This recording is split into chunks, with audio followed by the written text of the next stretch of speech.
Hello and welcome to Vergecast, flagship podcast of the Cybertruck Wiper Owners Club. It's for people who don't have a Cybertruck, but they just have one big wiper. Can you just buy the wiper separately? Like, could I just frame a wiper above my mantle? I believe so. Okay. And I believe that might be Tesla's fastest growing revenue line. Just giant wipers. Yeah, like the flamethrower, bad choice for a bunch of reasons. The tequila, probably not great tequila, but like, would I buy a comically humongous windshield wiper and just sort of have it? Like, yeah, I would. I mean, I'm sending you one right now. We're gonna take a break from this show, and I'm gonna figure out how to buy you a Cybertruck wiper. Remember when that was the story?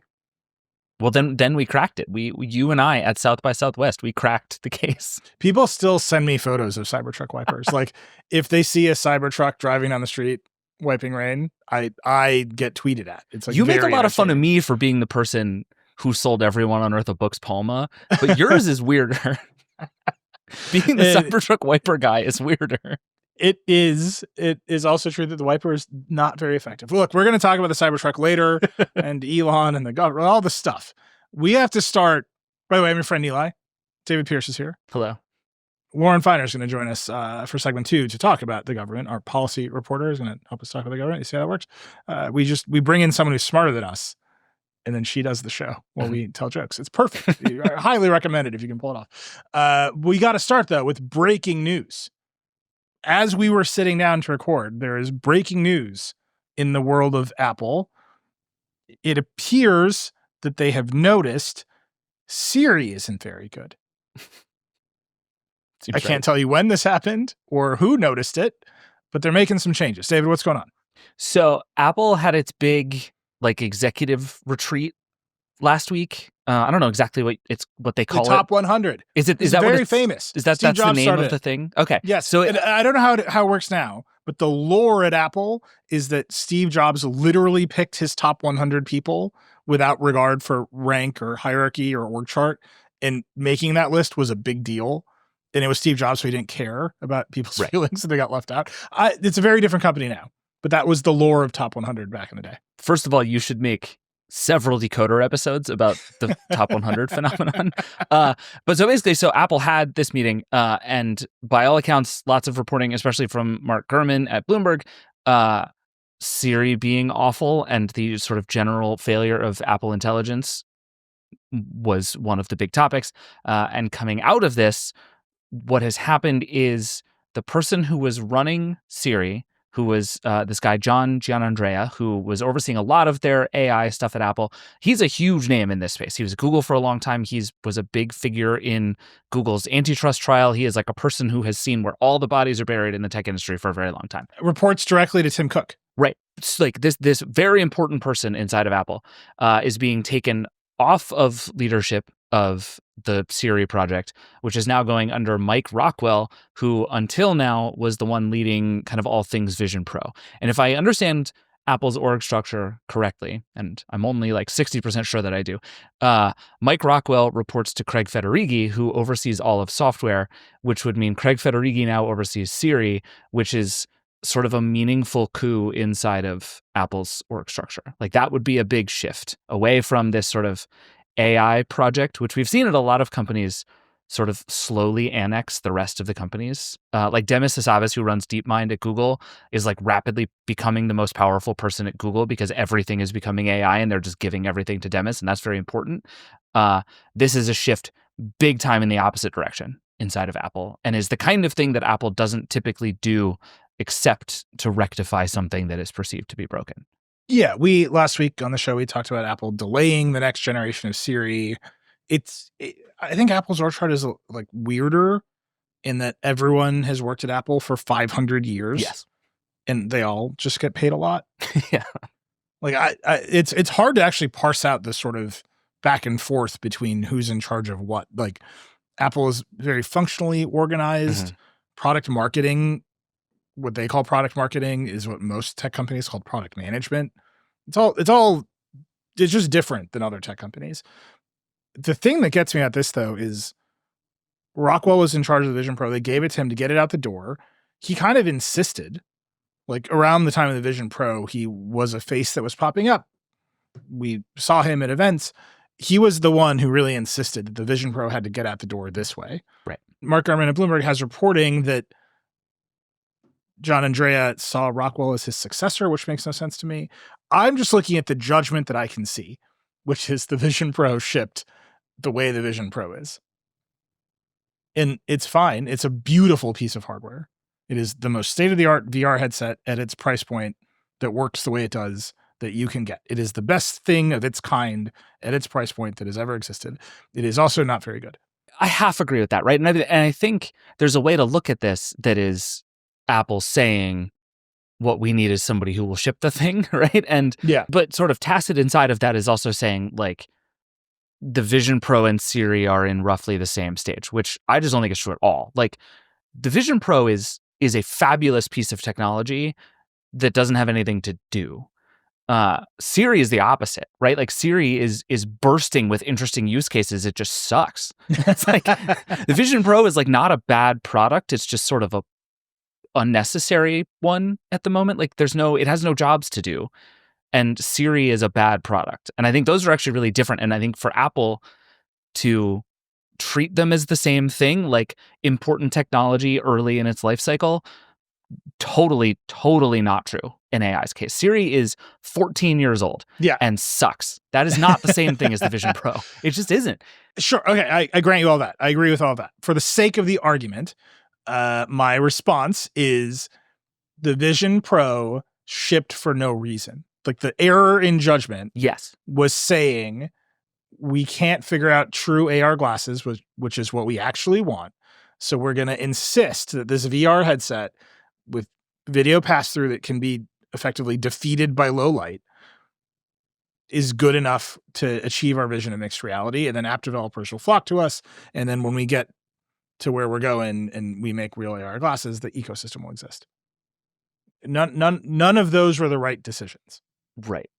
That's the thing that I'm focused on. And it's the developers will save us thing that I think might be the trap Apple is about to run into with Siri. Because as we've talked about many times, this whole promise of Siri is like the app intent machine that can go use your phone on your behalf.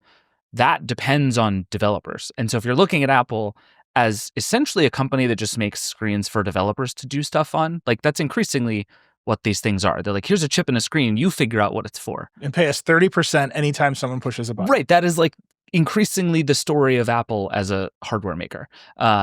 If you take that same approach to Siri and you say, okay, what we need to do is just get a working version of this out the door and then developers will figure out how to make it great. That way lies dragons and madness and disaster. But I agree. You can see how Apple would get there in that thought process of like, what we need to do is put this in front of the people who will figure out what to do with it. And it didn't work for the Vision Pro, and I don't think it'll work for Siri. The big problem is that they very foolishly announced the product that they wanted to make. Right? They showed the concept video at WWDC, then they've had to delay the delivery of the product that they showed off in the concept video. So any pivot off of that now requires them to further eat crow. Not only is it delayed, but we changed it or reduced the specs, or it will be different in some meaningful way. And then on top of that, they have to solve what I keep calling the DoorDash problem, which is they have to get the app developers to basically hand their customers away to the robot. Because the promise here with app intents and all this is still the agents, like everybody else is talking about agents, but instead of clicking around on a website, Siri will use the apps on your phone for you. Right. And all of those app developers have to be okay with their apps not being opened. I still don't know how any of that works. Right. Yeah, I mean, you could trace a lot of the design of iOS in particular over the last 15 years as aggressively creating more reasons for you to open apps.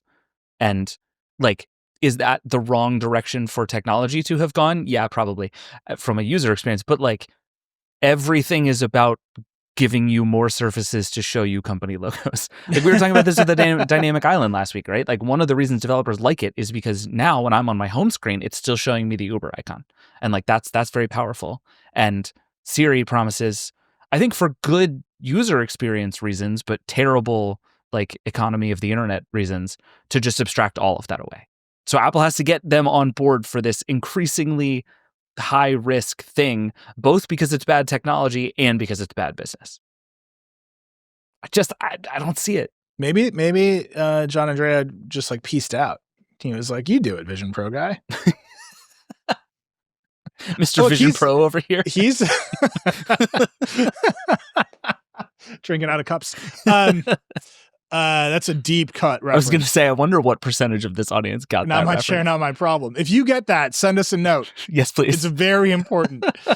It's very important that we all know who we are if you understand that reference. Mm-hmm. It is notable that the guy Apple hired from Google to run AI is no longer in charge of the thing that AI should do on the iPhone. Right.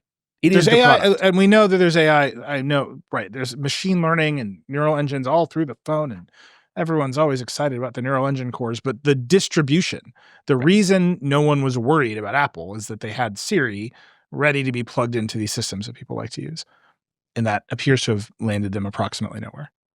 Well, yeah, and it's a really interesting way of thinking about Apple too, because like Craig Federighi has a long-standing reputation of like building software that people like. He has good hair, and they ship a lot of software. And so now thinking of Siri as like not this sort of many tentacled thing that exists across your whole phone, which is what Apple talked about Siri as for a long time. They're like, Siri's not just an assistant. Siri is everything. Siri is the friends we made along the, like, it's the whole thing. And increasingly it's like, no, maybe what you need is an app that works. Like maybe you should think about Siri as just like an app on your phone that is good at things. We'll see. Might work. This is breaking news. You heard us react to it in real time. We'll see. In the meantime, everyone gets a free Vision Pro if you use Siri. That's what I'm taking away from this now. They got to move units. Other big tech news of the week, the new Pebble smartwatches are out, or they're coming later this year. David, you talked to Eric Mijagowski, the CEO of Pebble. This is like pretty fortuitous timing to be launching a smartwatch brand for a variety of reasons. What's going on there? So it's very funny because Eric Mijagowski, you might remember, before he was doing Pebble 2.0, which is technically a company called Core Devices, but it's just Pebble again. Like, let's just all just be honest with each other. I do love that one of the watches is called the Core 2 Duo. It's one of the funniest names in the entire world. It's so funny. I asked him about this. We were talking about it, and I was looking at the little screenshot that he sent me that said Core 2 Duo, and I was like, "Isn't Intel going to sue you?" And he was like, "It's a watch, not a chip. It'll be fine." I was like, "Eric, I don't know if you understand how this works," but yeah. So before he started doing the Pebble thing again, made a company called Beeper that got into a big giant fight with Apple because he felt that he should be allowed to interact with the iMessage protocol with a third-party app, and Apple did not agree with that sentiment, and it became a whole thing, and we talked about it a lot on this show, and he very loudly proclaimed that it was about freedom on the internet and all this stuff, and that was all well and good, and he's now a little bit picking that same fight from a different direction. So there's two new watches which are in virtually every way identical to the last generation of Pebble watches. So there was the Pebble 2 and the Pebble Time 2. One has a black and white e-paper screen. One has a color e-paper screen. But they're very simple, right? They're designed to be sort of pixely and hackable, and they're like gadgets, and I mean that in the most gadgety possible way. And Eric's whole theory, he has said this to me since we first started talking about this project. His whole theory is that actually the Pebble kind of had it right. And what he wants is not some like brand new spin on a minimalist smartwatch. He wants a Pebble. And so he's like, he's rich now. He's sold 2 companies. And so he's like, whatever, maybe I'm the only one who wants this. I'm going to go make a bunch more of them. And that's where we are. So yeah, so there's the Core 2 Duo, which is $150 and is the like very basic one. And the part of that story I liked is there was some factory somewhere, he wouldn't tell me exactly where, that literally just had boxes full of Pebble 2 frames just sitting there, just like in the warehouse somewhere. So they're just using those. They are literally just making watches out of those frames again. And then, so that one's shipping in July. And they're basically like, they're using old hardware, new sensors, which is one of the funny things about this. I thought you would enjoy this in particular, actually. One of the things that he found in working on these watches again was that just by virtue of how much more efficient Bluetooth has gotten in the 8 years since they last made Pebbles. They have quadrupled the battery life of the Pebble. And he said it's lots of things, like everything has gotten more efficient and stuff, but he pointed to Bluetooth specifically as like, it is so much better that the battery life on these new devices goes from 7 days to 30 without any other meaningful change. That's amazing. Bluetooth, man. 2025, it's the year of Bluetooth. We're Finally doing got it. better. So yeah, and then the other one is the Core Time 2, which is just the Pebble Time 2 with some of the same upgrades. And they're pre-selling them now. That one's coming out in December, and it's $230. But I kind of love this as an approach. He's just like, we did it. We made Pebbles. They were cool, and here we are. But also, along with all of that, he published a blog post angrily describing why trying to use a Pebble with an iPhone is so much worse than trying to use a Pebble with an Android phone. And this gets to, I think, what you were talking about with the fortuitous timing of it all. Eric is very interested in picking a fight with Apple, again, about the openness of its platforms. And as it turns out, so is the EU. Yeah. Which I think like within the like 48-hour period, was it the same day? It might have even been the same day. Right on top of each other. Yeah, okay. Put out 2 different decisions or under the was it the DMA, the Digital Markets Act? Yeah, it's hard to keep look, we're not so many Europeans acronyms here, all right? I can tell you what every version of Ford F-150 pickup truck looked like. I'm trying hard to keep European tech regulation straight. All right, cut me some slack. Yeah. There's the DSA, which is the Digital Services Act, which Meta and a bunch of other companies are super pissed about. Right. And then there's the Digital Markets Act, the DMA, which regulates the gatekeepers and preserves access to markets. So inside of the DMA, the Digital Markets Act, Apple is a gatekeeper, and they are under requirements to open their platforms in various ways so that there can be a functional market for things like smartwatches. And the 2 decisions that came out just this last week under the DMA are exactly how, in particular, smartwatches need to interoperate with iOS.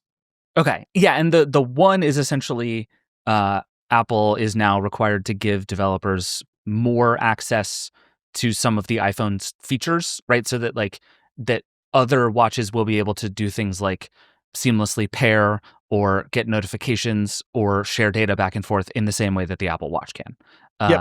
And then the other one, I think, is basically just transparency, right? It's just like explaining to developers how these systems work and how they can use them. Apple hates this, by the way, just to be 100% I mean, clear. Apple's whole thing increasingly is that its stuff only works properly if you buy all of its stuff. And like, it's been really interesting to watch Android follow that stuff up in slightly more open ways. Like the Android Fast Pair system is now very good. And it's only good on iOS if you use Apple or Beats headphones. And so the EU is trying to pry all of that open and be like, no, you can't privilege your own devices in your ecosystem. That's the whole point. We are opening this up. And so like, yeah, Apple's the whole reason to buy an Apple Watch is because you have an iPhone, right? Like that's it, because everything else is trash if you have an iPhone. But there's no market for other smartwatches. Right. I think if you're a gadget fan listening to shit, that's kind of it's sad. It's just sad. Yeah. It's sad that you don't think about like, what other smartwatch could I buy? You're like, I can only have this one because I can only send an iMessage in return on this one. Right. And you can't even do any other kind of interactivity with the Pebble, which is the point of Eric's blog post, right? They're locked down in certain ways. By the way, when I say that Apple hates this, here's the statement from the EU. With these decisions, we are simply implementing the law and providing regulatory certainty to both Apple and to developers. Effective interoperability for third-party connected devices is an important step towards opening Apple's ecosystem. This will lead to better choice for consumers in a fast-growing market for innovative connected devices. This is a total boilerplate. Sure. Here's Apple's response. This is all in our story. You can go read it. Today's decisions wrap us in red tape, slowing down Apple's ability to innovate for users in Europe and forcing us to give away our new features for free to companies who don't have to play by the same rules. It's bad for our products and for our European users. We will continue to work with the European Commission to help them understand our concerns on behalf of our users. Brutal. Furious. Yeah. That's fury.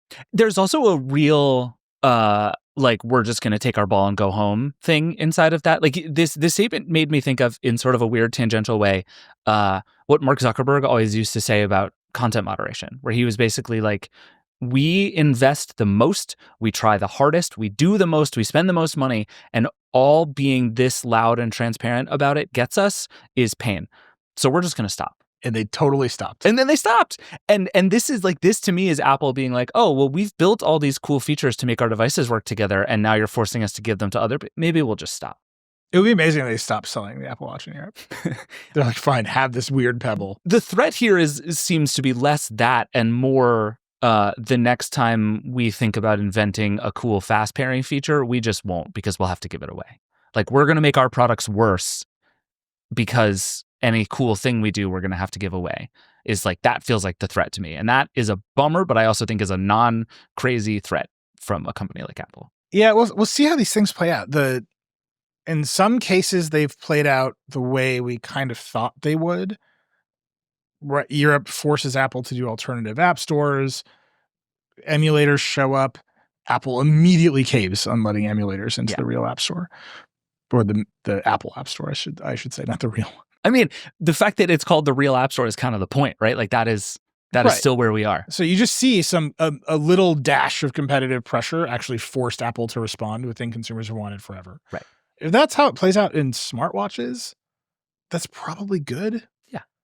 If it plays out that Apple is just like, screw it, no more Apple Watch features. Well, they still have a monopoly on the Apple Watch. It's like, there's just, I don't know how that one will play out, but you can see the fury at being made to compete. And then when there is real competition or something that sniffs like competition, you can see them cave like they did with emulators. Yeah. Well, and you can also tell the EU is learning how this game is played, because not just the fact that it decreed that this stuff has to happen, but actually expressly dictated to Apple, no, you have to tell developers how to do it, give them a timeline for how it's supposed to work, and review these things in a predictable and timely way. It's like the EU and Apple are just slowly learning each other's games and are just like constantly trying to fend each other's off from being insane. And I really enjoy it. I will say, just looking at this, the idea that giving third-party smartwatches the ability to pair, transfer data, or display notifications or take action on them is not like the most innovative technology in the world, you guys. Like, you know what I mean? But it is the most important thing about the Apple Watch, right? Like, the difference between the Apple Watch and any other watch is if I get a text, I can respond to it from my Apple Watch, and I can't respond to it from any other smartwatch, which is just immediately a crushing blow to anyone who wants to compete with Apple. And which is why there's no market for. Right. Anyhow, we'll see. I hope Pebble does well. We got to get these things. We'll see if the passage of time has made Bluetooth better. Sure, I believe you. But it's well timed that they're launching a smartwatch, and then maybe they will be able to better compete, at least in Europe, with iOS users. They can already do all this stuff with Android, right? Yeah, Android has been more open in that way for a long time, and I think all that stuff will still work. Eric very proudly told me that you can still sideload the original Pebble app, and it'll still work on an Android phone. And I was like, cool, Eric, I bet a lot of people are doing that. That's our audience. Yeah, I mean, it's true. They're here for it. Speaking of Android, a little Pixel news this week, not like major Pixel news, but some weirdness in here. The Pixel 9a is out. Mm-hmm. What's going on with that thing? So I actually kind of think the 9a is a big deal. I think the A line of phones gets less credit than it deserves, where it's basically like Google just showing up and being like, okay, we've now figured out how to make the last phone that we made. And it's a little cheaper now because we've made lots of them. That's all good. So we're just going to basically do that, but like at half the price. Is that something you're interested in? And like, yeah, it is. Google has done this mid-range phone, I think, actually substantially better than Apple. And Allison Johnson, who wrote about the 9A, made this point very well. That the 16E just came out from Apple. I think we largely think it is a series of like pretty reasonable trade-offs, except for maybe a couple, but at $699, it's still pretty expensive. Then Google shows up with the 9A, and it's like, okay, it has multiple cameras, 6.3-inch screen, looks pretty nice. It actually doesn't have a camera bump, which in general, I'm of the mind of like, who cares about camera bumps? Everybody puts cases on. But then I see a picture of this one where it doesn't have a camera bump, and I'm like, yeah, that's kind of slick. Like, I'm kind of into it. It's more durable than the last one. It's brighter than the last one. It has a bigger battery than the last one. Slightly smaller camera sensor, which I have a lot of questions about. all of Google's million weird new ideas about AI. Sure. $499. This is a good deal. Like, this is, I think, in the lineup of Android phones, I think the A series from Google is actually one of the most compelling in terms of like actual bang for the buck. Allison said in her piece that this is the phone she recommends for dads. And like, A, I agree. And B, as a dad, I'm like, yeah, I'm into this phone. This kind of That's works hilarious. for me. It's funny because Samsung's Galaxy A line is also the other cheap one that also moves a lot of units that every now and again we're like, oh, we should pay attention to these. Like, these are the ones. So Yeah. the A35 5G is $399. So they're a little bit higher than that, but it's a newer phone. Yeah, and it all gets very complicated. So like Anna, my wife, dropped two phones and destroyed them in the span of 48 hours, which is very impressive and true kudos to Anna. And I ended up buying her a Pixel 8 at Best Buy for $399. And I did that knowing that the 9A was probably coming soon. And I was like, the gap between last year's flagship and this year's mid-range is like kind of vanishingly small, which is weird because like ordinarily this stuff either sort of lags a couple of generations or there's some meaningful spec difference between them. But now it's like there's just a lot of like samey phones, and it's like whatever any phone from the last 2 years at a price that makes sense for you is probably going to be very good, which is both an odd and a cool place to get in the smartphone universe. I think particularly in Pixel line, because I mean the point of them is Google's software. Right. At the end of the day, the point of buying a Pixel is to run Google's vision of Android. Right. And that remains fairly constant among these phones. Yes. What doesn't remain constant is Google's ability to make good hardware that works. I would say that it's in a minor way constant. Yeah, that's fair. Google's inability to make hardware that works. Yeah. So yeah, okay. I want to know what you make of this. So when Google announced the 9A, they also told us, this is Matt Flegel at Google, who said, we're checking on a component quality issue that's affecting a small number of Pixel 9A devices. They haven't shipped review units, at least as far as we know, to anybody. You can't pre-order the phone, and it's not coming out for a few more weeks. All of which are kind of unusual for the way that Google tends to announce phones. This sets off like all kinds of alarm bells for me. What do you make of this? I think that they had their announce date locked, and then they realized the phones were broken, and they were stuck. And they had to announce this phone, and they have no idea when it's actually going to ship. It's weird to announce it without even a pre-order button. Yeah. Well, and to me, it suggests that it is not something you can just fix with like a firmware push. Because what we've seen before is, they'll ship phones, particularly to reviewers, and be like, hey, in a few days, we're going to get an update that fixes X, Y, and Z thing. Which is annoying as a reviewer, but is a relatively common thing for a phone right before it ships. But the fact that there is no date, there is no button, no one has seen these things, suggests to me that even if it's a small number of phones, which is what they always say, it's got to be something pretty show-stopping, right? Yeah, you've got something that makes the phone not work or explode. Those are your choices. Yeah, like, oh no, the 5G chip is broken. It's like it's got to be something at that level. Like, we forgot to make a phone that connects to the internet. Like, I don't know. Yeah, I mean, it's supposed to be here, and it's just not, and there's no time. They're not saying when. So there's weirdness with this one, but I suspect they were locked into this date to announce the thing, because Google also has to be nice to its entire ecosystem, right? So it can't step on everybody else. Right. So, for example, this was not announced at Mobile World Congress, which was just a few weeks ago. It's now, because they let everyone else have their time.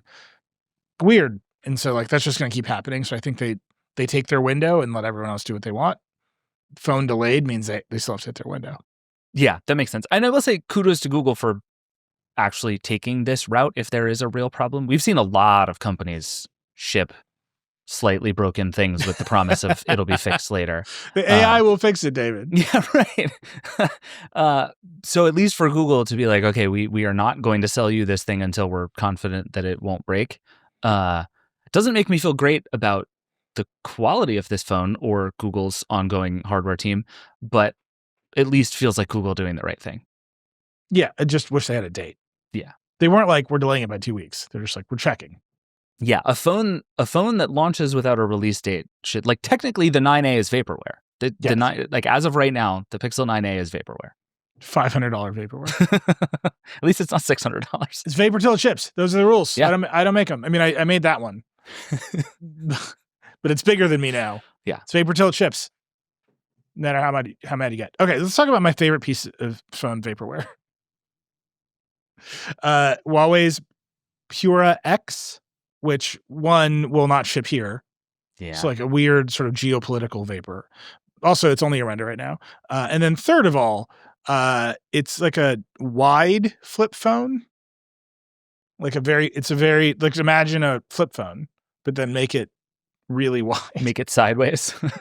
It's not even sideways. It when it unfolds, it's still the wrong shape. I love it. It is very I want weird. it very badly. This phone is thoroughly fascinating. It really is. Like, it's, I think, Huawei's first phone with no Android app compatibility. It's like full on Harmony OS. They have had to do their own thing again because of geopolitical insanity. And so this is sort of the beginning of a new era of Huawei trying to build its entire ecosystem for itself. Yeah, it's not even open source Android. It's new. Yeah, it's a completely different operating system from the ground up.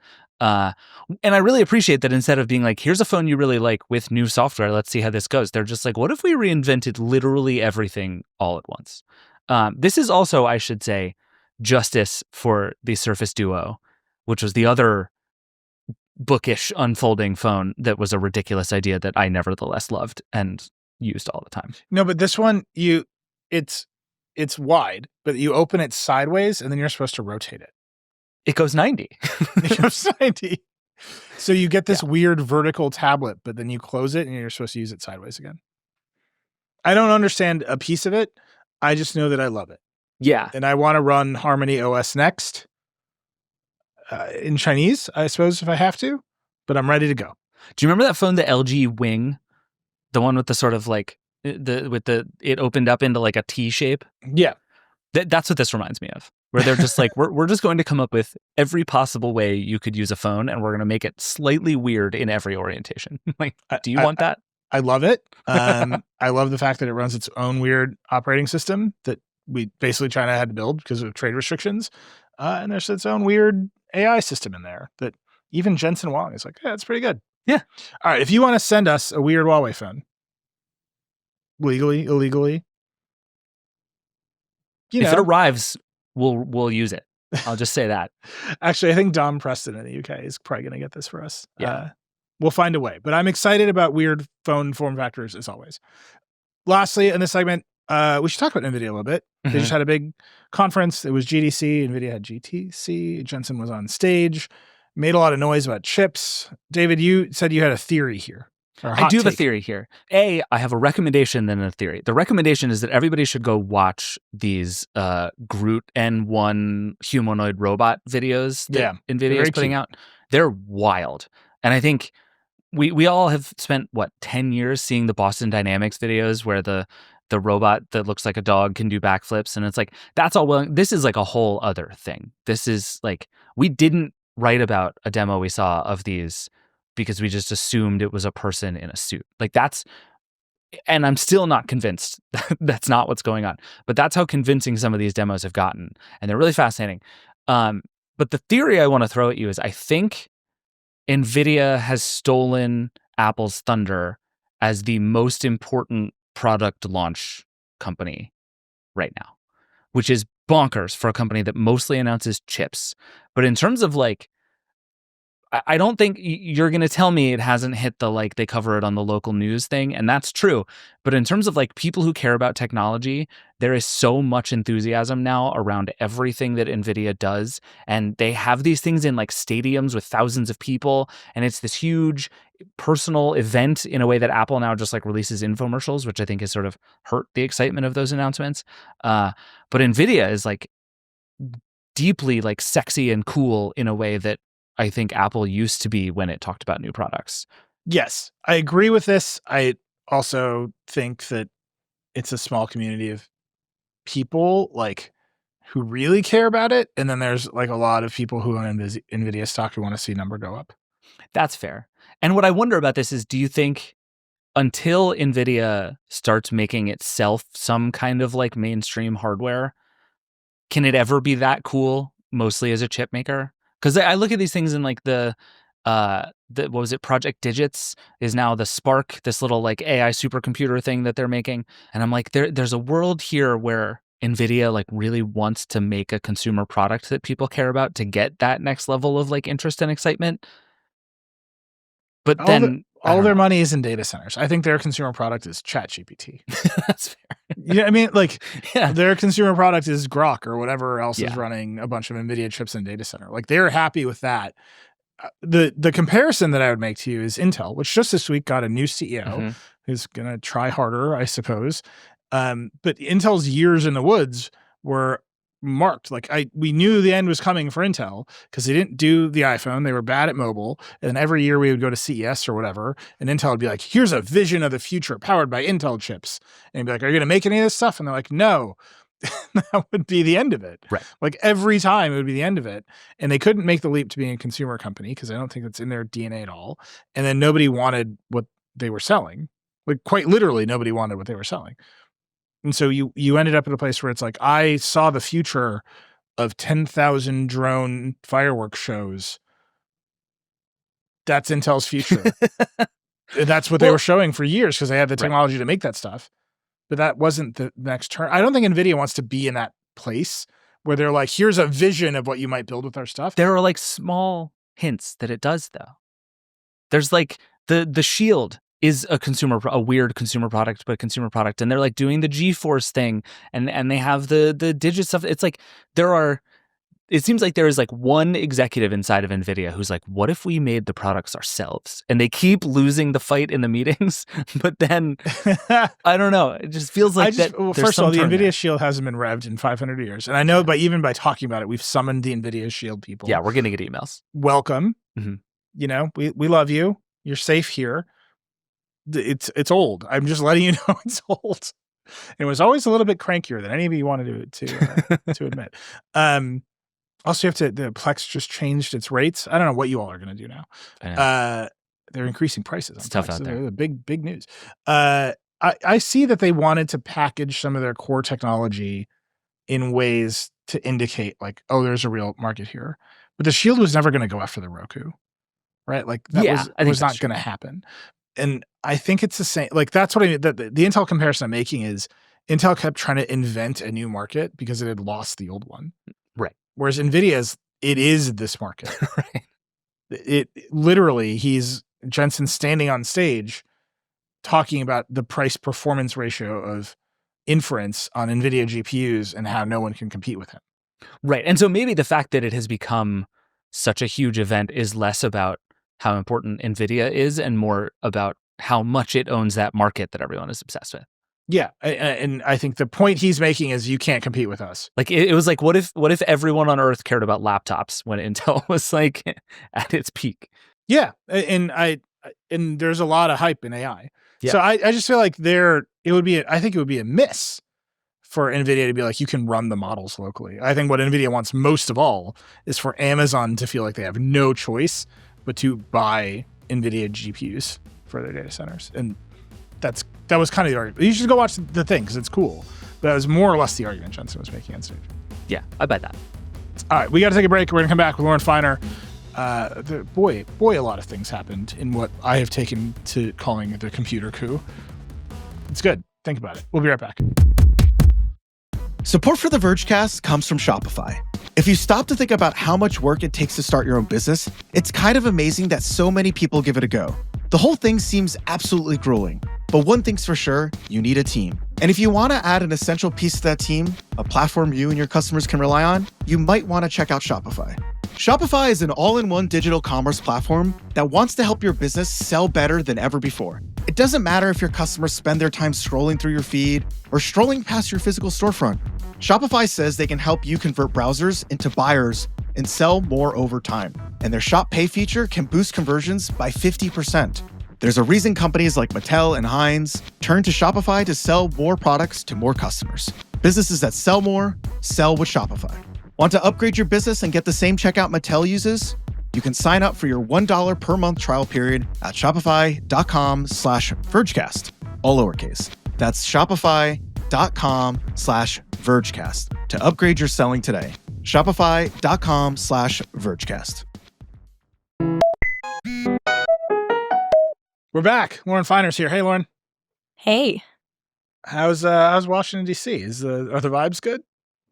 Yeah, just business as usual here. Yeah, nothing. No wailing in the streets of our nation's capital. No. Have you been forcibly removed from any spaces by Doge? I have not. I'm staying put. You're just hiding out. Have you guys noticed one of the strangest things about the whole Doge thing to me has been when you see the Doge team sort of goes to a new agency or a new place, and there start to be these headlines and these tweets and stuff that are like, Doge has infiltrated the NIH. And they talk about it like it's this like marauding band of bank robbers who are just like running in with masks on and causing all kinds of ruckus. And they're like, they've infiltrated the building.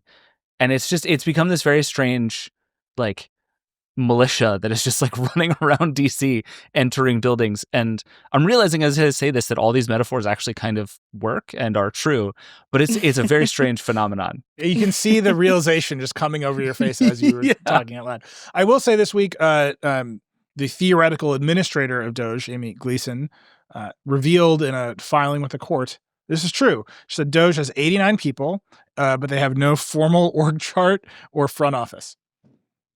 Look, I'm not saying I host a podcast about org charts on the side. I'm not saying that's my hobby. I'm not saying I've asked virtually every CEO in this industry how their company is structured.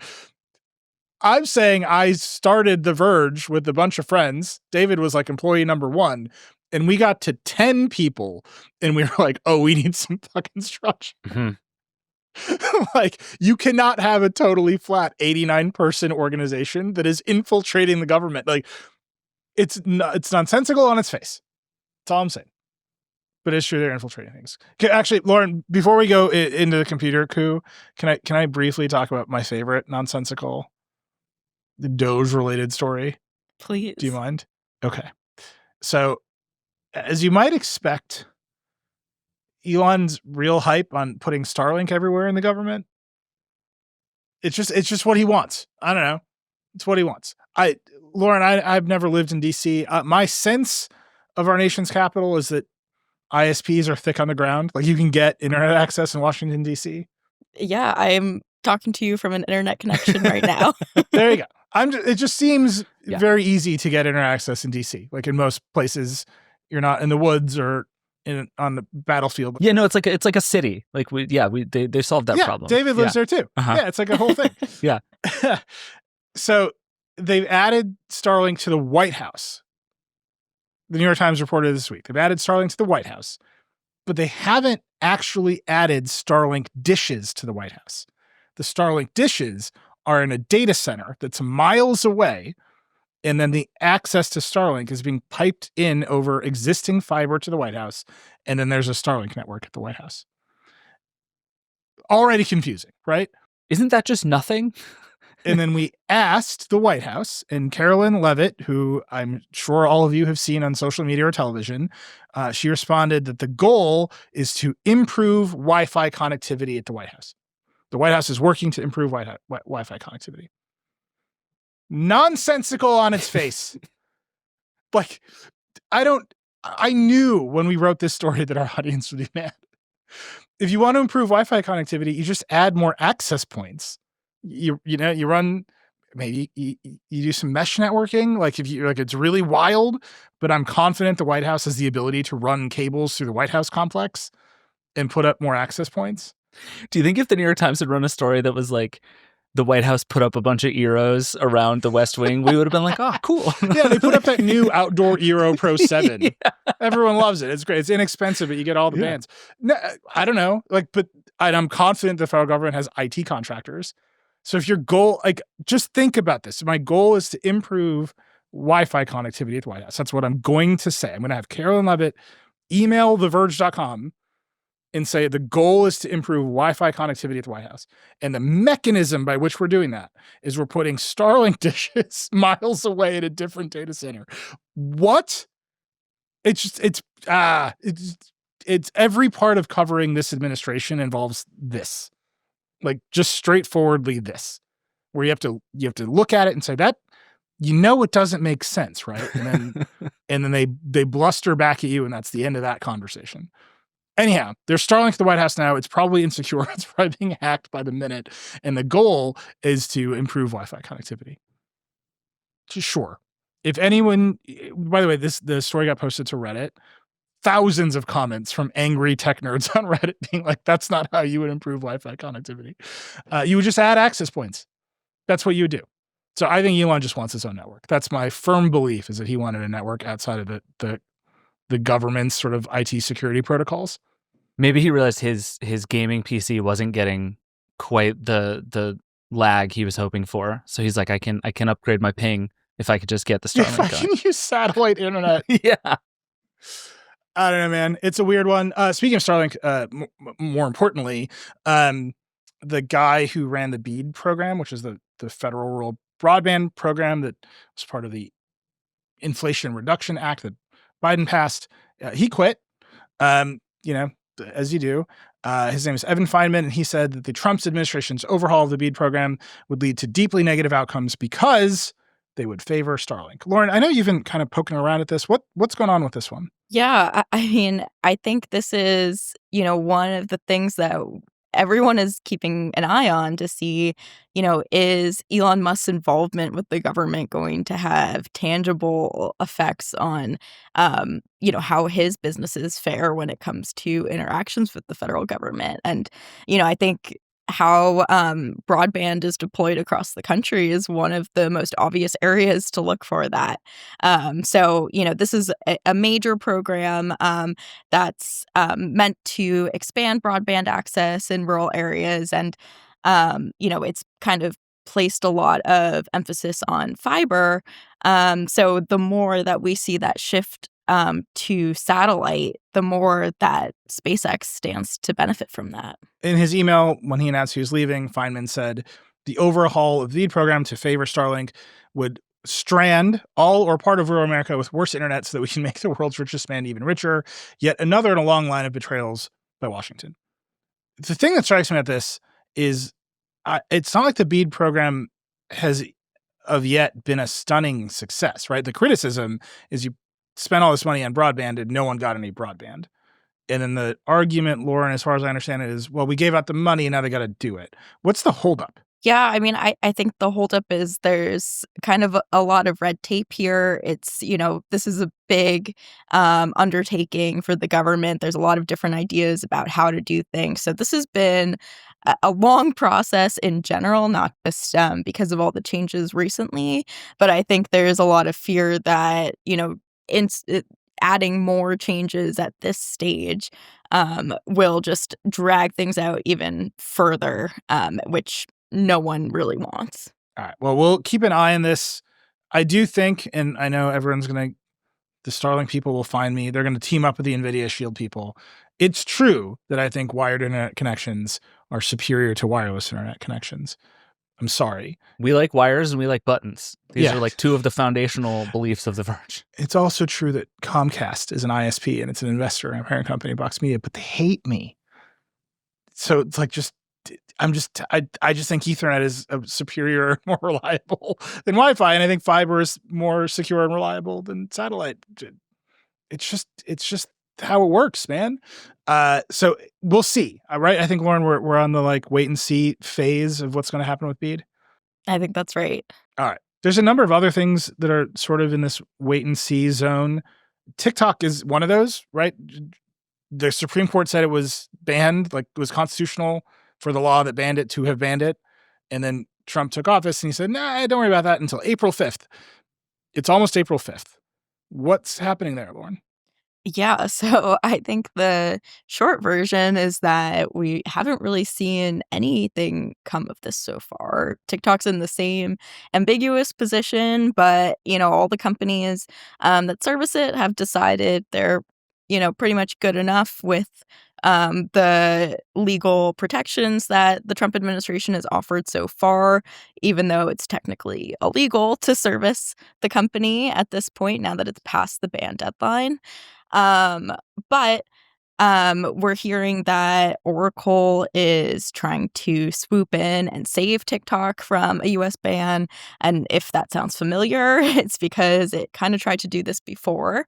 You might remember a thing called Project Texas, which was this whole plan for Oracle to work with TikTok and, make sure that all of the US data, the source code was all good and, there was nothing nefarious happening.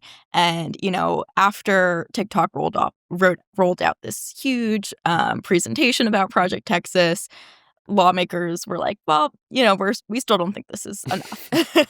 So, we obviously don't know what exactly a potential deal with Oracle, assuming that's what Trump is looking at here, would look like. But from everything that's been rumored, it sounds pretty similar to Project Texas, which begs the question, what changed? And will lawmakers get on board with this time? There's a J.D. Vance quote. He said to NBC News, "There will almost certainly be a high-level agreement that I think satisfies our national security concerns and allows there to be a distinct American TikTok enterprise." I don't actually know what that means. That doesn't mean anything. Wait, can I read you a slightly longer version of that quote that is more words and says even less?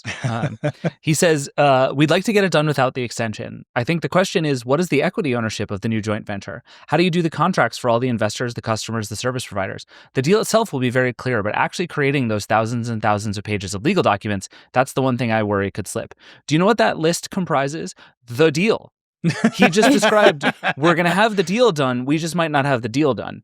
Yeah. Exactly. Yeah. And, actually, we're interestingly starting to see some warning from some Republicans in Congress. John Molinar, who leads the House Select Committee on China, actually said, he said, quote, "The law is clear. Any deal must eliminate Chinese influence and control over the app to safeguard our interests." And he also said that, ByteDance has to fully divest control of TikTok and have no say in its operations. So he's pretty clear that, there has to be a clean break from ByteDance, which doesn't seem to be what Trump has indicated he's going for in his past public statements.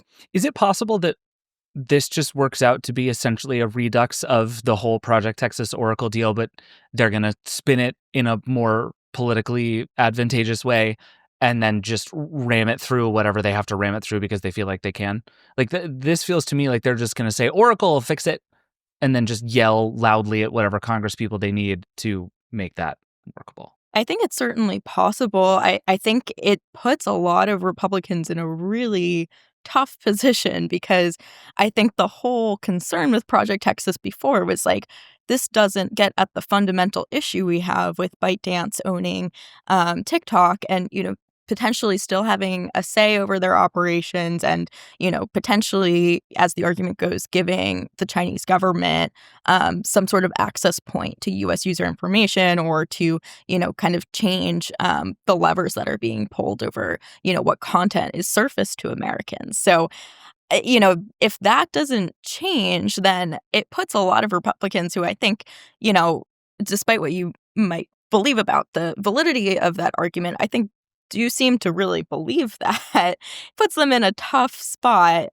to just, go against the president if what he wants is very different from that. It's all just so weird. The politics of this is just so bizarre that like Trump tried to ban TikTok the first time. So much of this happened because Trump tried to ban TikTok the first time.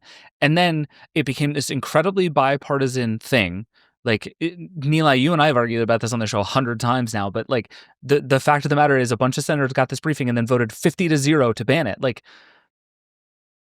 everybody wanted this to happen. And then Trump changed his mind during the election season and became like the great crusader to save TikTok. And now might just give it to Oracle because he and Larry Ellison are buddies. By the way, while he is hiking tariffs on China every single day, like Trump is a China hawk. He's not. This isn't. It is right. Incoherent, like on its face. Right. And so even if you're just trying to do what you think the Trump administration wants you to do to stay in the good favor of the president, I don't even know how to figure out what that is if I'm a member of Congress who has to figure out what to do with this right now. Yeah, I think it's going to be really tough for. I don't know how they're going to kind of square that circle. I think, it's a lot of different moving pieces. And, so far we haven't seen many Republicans go, directly against Trump. So in a sense, it's kind of like, why would they start doing that now?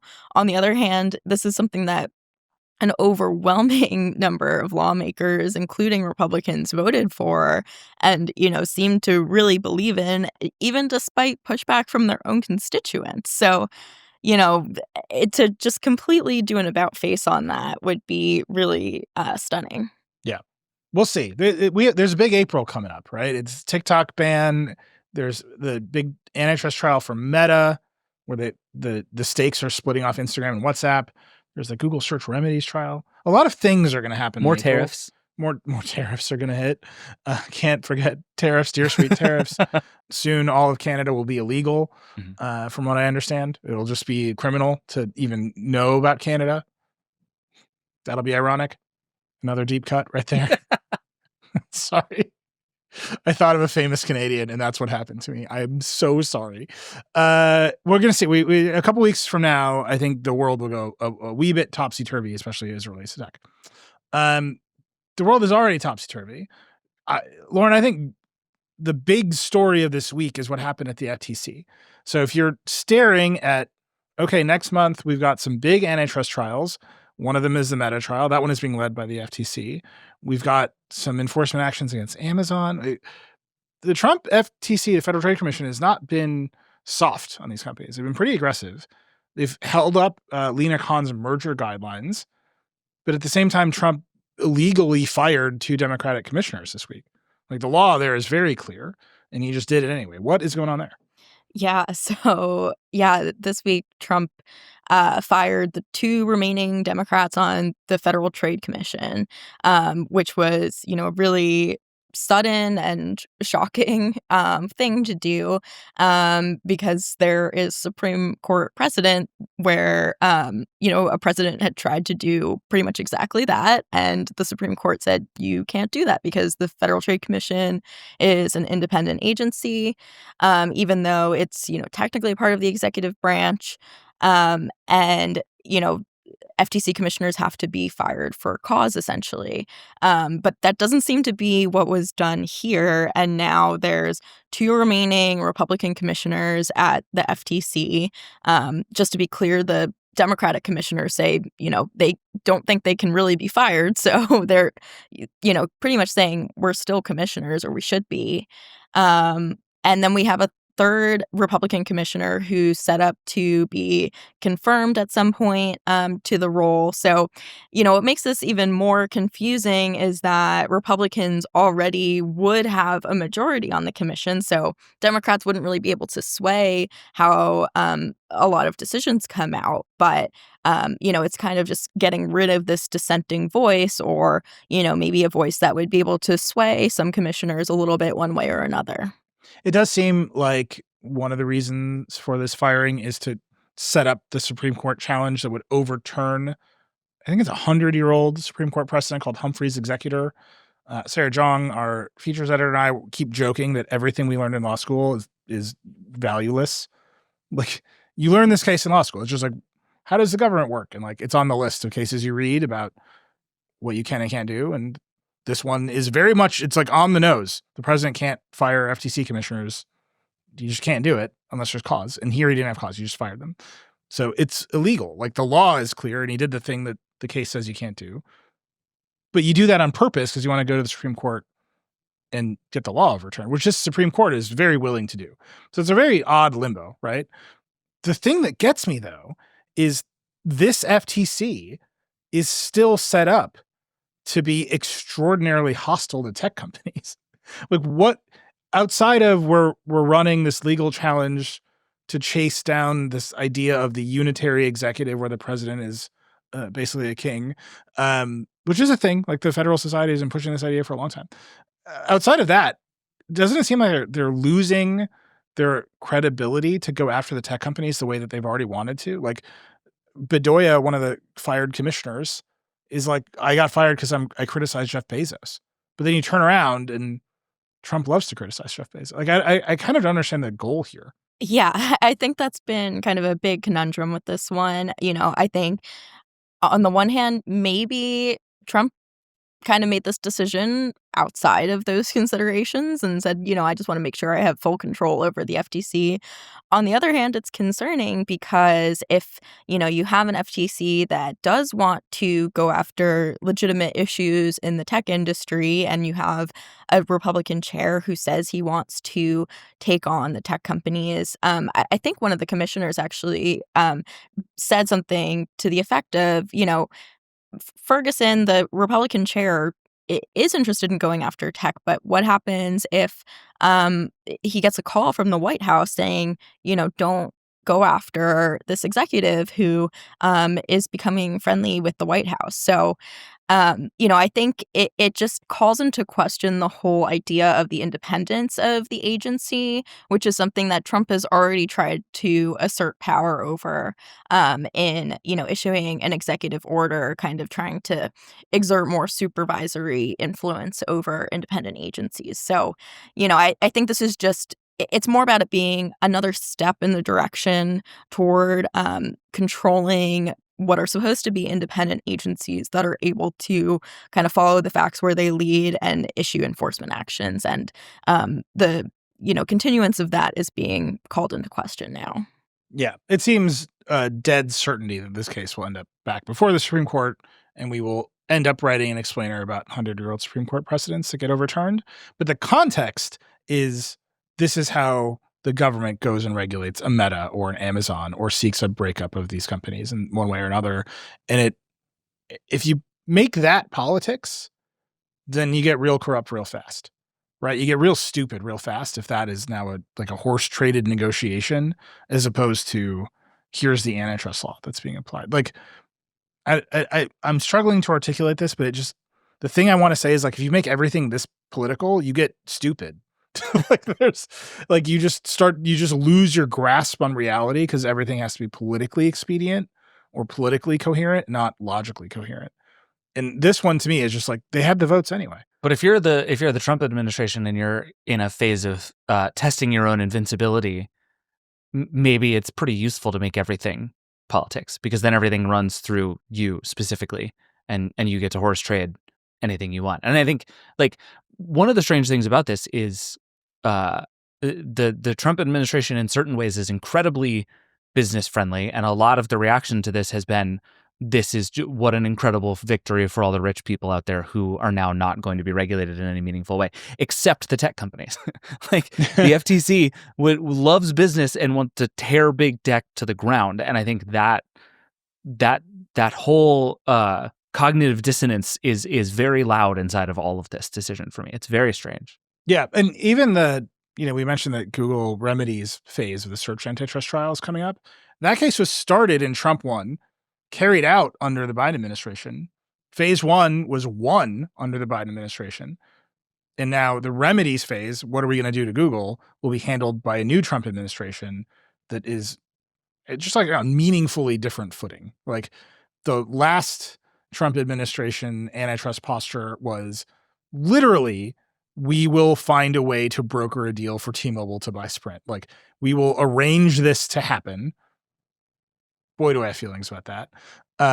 Have you guys all been using your Dish Network 5G, everybody? Did that work? Great. I love it. I have Ting internet, which I think is Dish. So, but that was the first Trump administration's posture, and they're the ones who started the Google antitrust trial.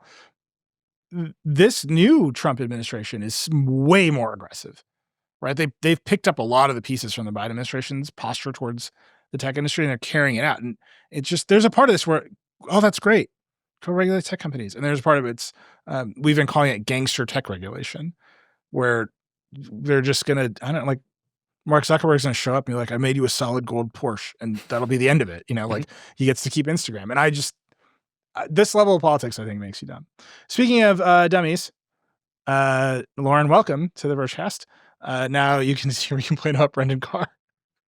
Wait, can I tell you something very fun? Yeah. So I like to call this America's favorite podcast within a podcast because it is that, and it's very exciting. We heard from a number of fans of the podcast, My Brother and Me, which is a podcast that I love very much. And they also have a podcast within a podcast called Munch Squad, where they talk about fast food and brand eating.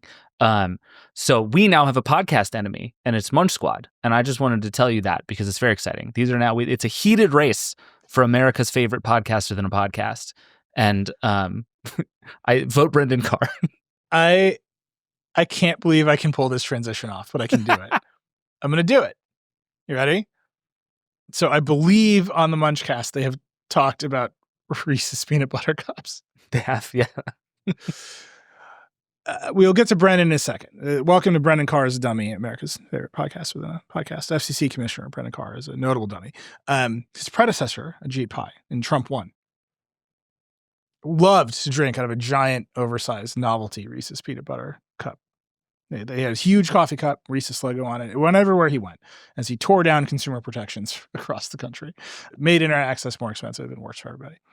Literally, one of the first things he did was he got rid of the privacy rules that ISPs were made to operate under. So now they can share your data. Great, love it. But the mug, it made him, charming. Hey, guess who the new president of the CTIA, the wireless lobbyist group, is? Wait, really? Yep. He's back? The Wireless Industry Association, new president, Ajit Pai, effective April 1. This door's just spinning, baby. You just leave the government agency that's supposed to regulate the wireless industry, land at the top of the wireless industry's lobbyist group. Fantastic. He's honored to lead CTIA, by the way. The wireless industry is a key driver of technology, innovation, and investment in the United States. He's got the a mug huge goes check. with? Oh, yeah. There's no Okay. way. You don't think the mug is like technically government property? I'm going to mail him a grape and be like, do surgery on this. No, but you can't mail it to him. You have to leave it at your house. You have to send him a picture. And you have to say, do surgery on this. Over 5G. Yeah. Come and get it, dude.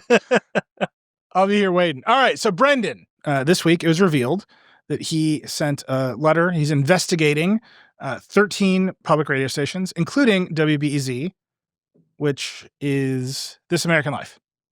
Right? It's This American Life. It's WBEZ. Yeah. So This American Life is under investigation from Brendan Carr over what he says is illegal advertising because they do this thing called underwriting, where, it says this program is brought to you by da-da-da-da-da. That's advertising. And if you're doing advertising, then you can get your funding cut. That's like the thing that NPR has been doing forever and ever, always. That's what they do. Yeah, that's like NPR's whole thing. We do not give enough public dollars to these radio stations to operate, so they do underwriting to cover the gap, and everyone gets to feel good about themselves, and there's a gala at the Shed Aquarium or whatever in Chicago. But the argument is because they say the name of the underwriter on the thing now, that's advertising? Here's what Brendan said. I am concerned that NPR and PBS broadcasts could be violating federal law by airing commercials. It is possible that NPR and PBS member stations are broadcasting underwriting announcements that cross the line into prohibited commercial advertisements. I do not see a reason why Congress should continue sending taxpayer dollars to NPR and PBS, given the changes in the media marketplace. So he's just looking for an excuse to cut funding to NPR and PBS. That's what that sounds like. He thinks they're too woke. For its part, WBEZ says they received the letter on February 28th. We can confirm we received the letter. They said in a statement. They've requested detailed information. We adhere to the FCC underwriting guidelines. We're confident that we'll demonstrate compliance. I should note here, just a disclosure, it's not actually a disclosure, but WBEZ is part of Chicago Public Media. The CEO of Chicago Public Media is our old publisher, Melissa Bell. She co-founded Vox.com. Yeah, she used to be my boss. I sent her a text. She hasn't responded to me. I'm going to try to get her on Decoder. Melissa, if you would like to come dunk on Brendan, yeah, that's a choice. I suspect she will not. Just to put that out there, I suspect she will not. But there's your disclosure. This is just noise, right? This is Brendan once again going after media that he dislikes because it's too woke or too liberal or whatever he thinks, concocting some bullshit to express his power, and then he's attacking This American Life by saying, "I will make sure the government stops funding you because I have decided that your underwriting sponsorships are illegal advertising and Congress shouldn't fund you anymore." And that is just, again, Brendan Carr trying to chill speech in America that he disagrees with. And he does this week in and week out. I barely even have to research this segment. I start typing Brendan Carr into my laptop, it auto-completes, and then there's a list of bullshit that this man does to chill speech in America every week without fail. So we're going to keep covering what's going on here. We're looking for the other stations that received this letter. If you know who they are, if you work, you can tip us. We'd love to talk to you about this. But this is just nonsense. Like, the First Amendment in this country is directly under attack in a huge variety of ways. We've covered what's going on campus with protests and protesters being removed at Columbia. We have a great story this week about what's happening to immigrants who are landing at airports and having their social media searched and then being kicked out of the country for no reason whatsoever. In like a weird combination of databases that Gabby, our reporter who wrote that story, called a panopticon. Like, there's just real pressure on freedom of speech in this country right now. And Brendan remains the tip of that spear because he goes after media organizations, specifically media organizations that he disagrees with over and over and over again, using power that he does not actually have. He concocts bullshit to express his power. So, Brendan, as always, I know you listen. I know you get the alerts. I know that there's some intern who sends you a readout of this. I know that you like it. I do. You're welcome to come on the show and I will humiliate you to your face anytime you want. You can come on Decoder as well. But you should answer for this because it's real bad. That's been Brendan Carr as a Dummy, everyone's favorite podcast within a podcast. Wait, I have a Brendan Carr as a Dummy follow-up question. Is he connected at all to what happened with the Trump administration and Voice of America this week? The sort of full shutdown of that entire arm? I don't think so. Okay. Lauren, I think that's somewhere else. I think Voice America. I think so, yeah. Okay. It's very much like of a political piece, though. This like just relentless shutdown of anything that they perceive to be against them politically. Yeah, and it's funny because Voice of America is meant to be like the export of American cultural values. Like, it is sort of meant to be propaganda. Yeah, but they landed at we should tell the truth, and that is uncomfortable when everything is this political and stupid, and so now they're shut down. It's fine. Just let it be propaganda. 24 hours a day. Be like, you know what? Rules America. That's fine. I know, right? Like, go make your own propaganda. Don't shut it down. Very stupid. I guess that's what Joe Rogan is for. All right. Last one we should talk about. This one it seems complicated because I don't know exactly what anyone is trying to get except yelled at. But, the Trump administration is new. They've got new ideas about AI. They got David Sachs, AI czar, doing something somewhere. And Lauren, both OpenAI and Google this week basically said, hey, what if there wasn't copyright law? What? That's basically how I read these letters. What's going on here? Yeah, so basically the White House was asking companies to kind of submit comments about, what should we do about AI? And OpenAI and Google's response was like, let us train on copyrighted work. Let's have some application of fair use for AI. And obviously the copyright holders, the entertainment industry, did not feel so great about that. And, a lot of celebrities were speaking out against this kind of idea. So, just setting up kind of this big fight over copyright and AI and what the government should do about it. It's weird to me because there are so many pending lawsuits. Right? A bunch of celebrities have sued OpenAI. It feels like everyone's a little bit twitchier with Google. It's a harder company to sue for a variety of reasons. Everyone's tied up with Google for a variety of reasons. Every celebrity has their podcast on YouTube, for God's sake. What are you going to do without Google? But there are all of these lawsuits. Our company has sued Cohere. There's a disclosure. We also have to deal with OpenAI. Another weird disclosure. None of that has anything to do with us. I'm just saying you can see how even in this tiny little context, everyone's playing different games, and we'll see how these lawsuits play out. And these letters feel like, hey, what if we didn't do all that? And Trump just said it was okay. I don't understand that. Do they think they're going to get that? That's what it feels like they're asking for. I mean, I guess they think it's worth a shot. I mean, I think it's almost like what we've seen with TikTok. The courts say one thing and then Trump comes in and says, no, actually, I'm going to give an extension. That's not written into the law. So I think, they're trying to go at this from all different dimensions in the courts and policy, in actual laws out of Congress. And we'll see kind of what gets there first, I think. it actually strikes me as like a perfectly reasonable thing to try if you're one of these companies. Like it might work. Like and the thing I think is so funny about all this is they're all making the stakes so high. And it's like both Google and OpenAI were like, if you don't let us do whatever we want with everything that has ever been created in human history, China will win. It's like that's the stakes that they're making. And then everybody in Hollywood is like, if you don't stop them from doing this, no creative act will ever occur in the future ever again. And it's like, what if we all just settled down a little? Like, can we all? It's just. Wait, in this case, I kind of agree with Hollywood.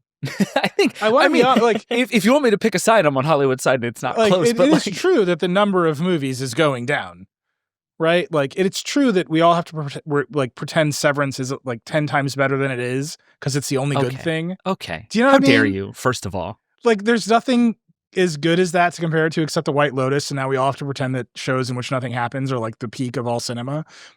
Just throwing that out there. I will say, Neela, you know I hate you. So this brings me great pain to say. But after like 2 episodes ago of Severance, Neela posted on Blue Sky something to the effect of they made a 40-minute episode of Severance in which the first 12 minutes is her going to a place, asking for a ride to a place to get another ride to another place. And I have laughed thinking about that post every single day since then. And Ben Stiller replied to that post. Ben Stiller did not laugh at that post. Feel great. Ben, you're also welcome on the Vergecast. It'll go better for you. I like Severance. I like the show. My point is just we make so fewer shows that the bar is like, we have to pretend that like asking for a ride is like the peak of all television art. And like, maybe it isn't. And so I'm just saying Hollywood might have a point here. We should make some more stuff. We should not be in this situation. True. But Lauren, to your point, like if I'm one of these companies, I would very much like to be excluded from the deep hate toward big tech. And I have to, like, all that is still coming for these companies. And if I'm OpenAI, I would super love to just kind of be over here. It's like, maybe use all the deregulation you're doing on me and not. I just don't know what the outcome is. It like, can you imagine Trump issuing an executive order that's like, I've decided that AI is fair use? Yes. But like 100. Yes. What are you talking about? Sure. It's the Gulf of America now, Eli. What are you talking about? Sure. But like, all right. There's a part of me where he knows he still gets royalties from The Apprentice. You know what I mean? Like, he knows where his money comes from. And that one's particularly hard. Like, I have personally like intervened in a bunch of active court cases that I don't really care about. It's much more likely that he would do Gulf of America. I don't know, Lauren, what do you think the end game is here? Just like give it a shot? I think so. I mean, I think they're going to try to say something on AI one way or another. So the companies want to make sure that their point of view and, you know, to David's point, maybe the most hysterical version of that point of view is heard. All right. We'll see. I mean, I'm very excited for Trump to weigh in on 17 USC 107, specifically by statute. Look, there's a bunch of other politics stuff on the website. It is a heated time in America. It should be obvious to anybody who's paying attention. We have a great story this week about Doge training all the USAID workers with like work laptops full of data with no plan to recover them. We got stories about the Tesla takedown protests, which are starting to have a real effect on that stock price. One of the dumbest things that keeps happening in this administration is they just keep removing web pages by searching for words that mean other things. And so like a bunch of black soldiers got removed from the Department of Defense website because they just added the phrase DEI to their URLs and then broke all the URLs. Like all this stuff is just like relentlessly happening. We're covering it. I know a lot of our listeners and a lot of our audience would like a break from it. We're going to add some filtering to the website, but we're not going to stop covering it. I want to say that as clearly as I can. This is the story. The government is breaking, and a lot of it is breaking because the tech industry is insisting that it get broken. In the form of Elon Musk, yes, but also in the form of Google just writing a letter saying, what if copyright law go away? What do you think? And it all of that keeps relentlessly happening. So we're going to keep covering it. We have to build some stuff. We have some big ideas about how to filter the site. So we're going to build those tools for you as well. We'll do some RSS stuff. We can do that pretty fast. But I just want to say clearly, we're going to keep covering it. Lauren is doing a great job leading a bunch of that coverage. So thank you so much, Lauren. Lauren, I should also warn you that you're going to be on this show a lot in the next 6 weeks, and I'm really sorry in advance. You're also going to be in courtrooms a lot in the next 6 weeks, and I'm also really sorry in advance. Yes. Thank but you. it's about to be a wild spring for you in particular, and we're going to be hanging out a lot. April's going to be a crazy month. Yeah. Will we make TikToks about it? Who knows? We'll find out on April 6th. Lauren, thank you so much for being on. Thanks. We'll be right back. All right, we're back. It's time for the lightning round. It's unsponsored for flavor. I said it once and I have to say it every time. And it's getting more embarrassing every time. The calls for t-shirts keep coming in, and they've gotten to the point where there are several people who are now annoyed at me for bringing up t-shirts and not making the t-shirts.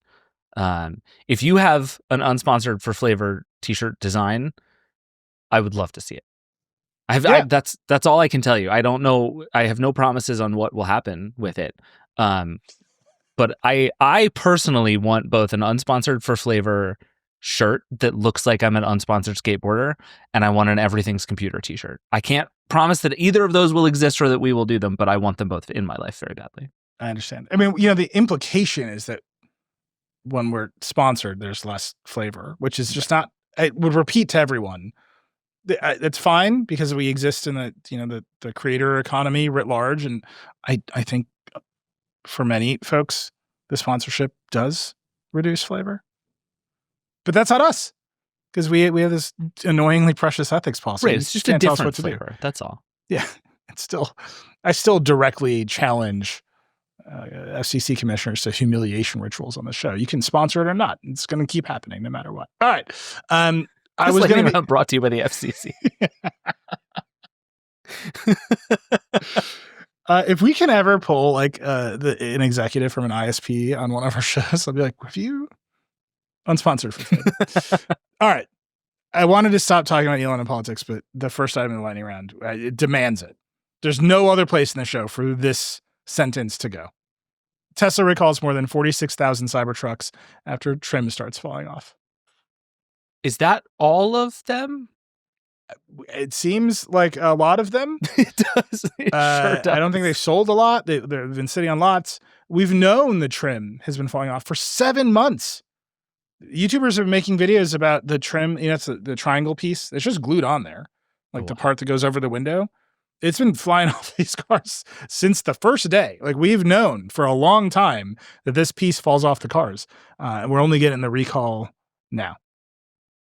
Cool. The recall applies to every Cybertruck manufactured between November 13th, 2023, February 27th, 2025. It's the 8th recall. A lot of them were software, but a similar recall was announced last summer regarding a trim fault in the truck bed that also risked coming loose. This car is not super well made. Does not seem to be the takeaway here. It does not seem great. I think one of the more interesting things about Tesla right now, and we don't have to overdo it, is that the bloom is coming off the rose such that YouTubers are starting to chase the company.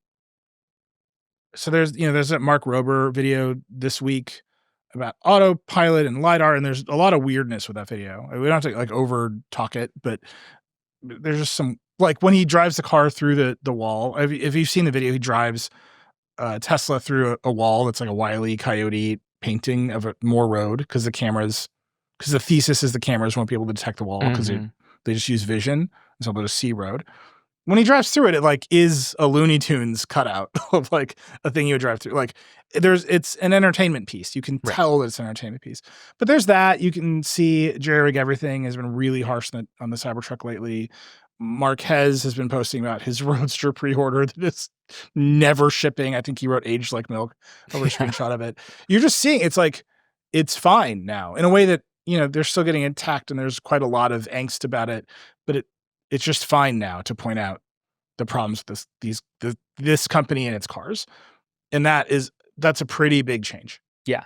John Herman, our friend at New York Mag, wrote a really good piece about this week, basically looking at that turn and at how long Tesla kept this thing where it was sort of a universally praised thing in that space. And it was considered sort of the standard thing to do to like Tesla. Like every tech YouTuber loved Elon Musk and loved Tesla. And it was like it represented everything that people in that space believed in. And that has completely shifted. Yeah, it just totally flipped. And, Yeah. you know, the protests, I think, I interviewed Ed Niedermeyer, who wrote Ludicrous, the inside story of Tesla Motors. He's one of the leaders of the Tesla takedown protest movement. And I'm just going to say this clearly. He said on the show, he disavows any vandalism or violence. I asked him directly. He said it. This is like the bot comment of the day about Tesla protests. Yeah. I asked him and he said, don't do vandalism or violence. But those protests are having an impact because people are starting to, the bloom is coming off the rose of the brand. And now investors, big investors, are starting to say things like Elon needs to pay attention to Tesla. We'll see how it plays out. I'm just pointing out the Cybertruck continues to be one of the funniest cars ever made. Yeah. Big silly wiper, my guys. All right. David, do you know what's going on with this book? This Careless People book? It's like, it keeps crossing my path. I have a copy of it. It just seems like Meta wanted this book to go away because it's a book about Mark Zuckerberg and Meta. And now it's at the top of the New York Times bestseller list. Yeah, I mean, it is like an all-time Streisand effect moment where Sarah Wynne Williams writes this book about her time at Meta that Meta, I think, perceived to be, disastrously terrible and full of lies. And so entered into this big fight to try and issue an injunction to prevent her from promoting and distributing the book. It became this whole thing. The publisher came out and said, we defend what's in the book. This has been carefully vetted. Increasingly, people who are reading the book seem to be vouching for a lot of it, that what she is writing is true. I have not read the book, so I can't say for sure, but I know Alex Heath on our team has one and has been talking to people about it. The book is just out. You can just read it. I should read it this weekend. But by all accounts, it is actually it's a good book full of real allegations and implications about the workplace at Meta. Some of them about harassment and real problems.